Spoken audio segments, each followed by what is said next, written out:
Overall, I thought it was a non-contentious, largely favourable budget.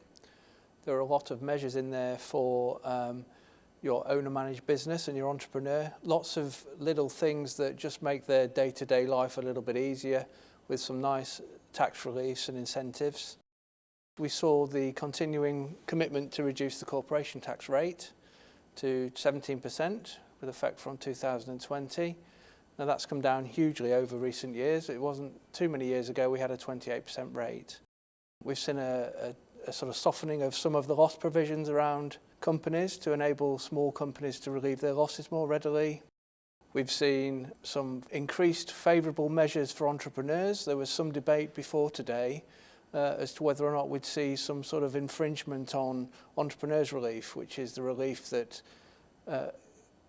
protects capital gains and reduces capital gains when a trading business is disposed of.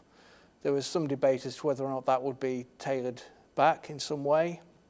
But in fact, what we've actually seen is no restriction on the relief, but in fact, a couple of measures that have made it more favourable in certain circumstances.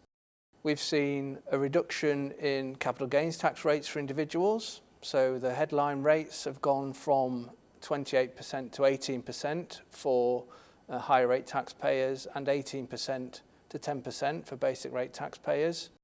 We've seen a reduction in business rates for small businesses.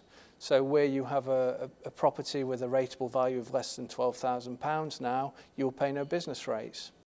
The change of the calculation mechanism for stamp duty land tax on commercial property.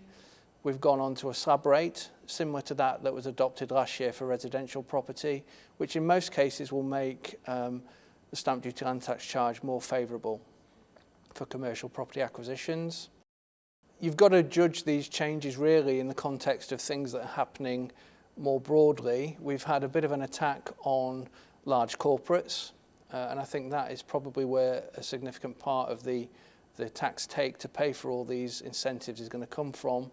We've had sort of measures that have come in to effectively prevent perceived abuse by large multinationals by effectively putting their profits overseas. So overall, I think quite favourable. There's a lot of measures in there that can be seen in a positive way, and there's a lot of incentives there that small businesses will benefit from.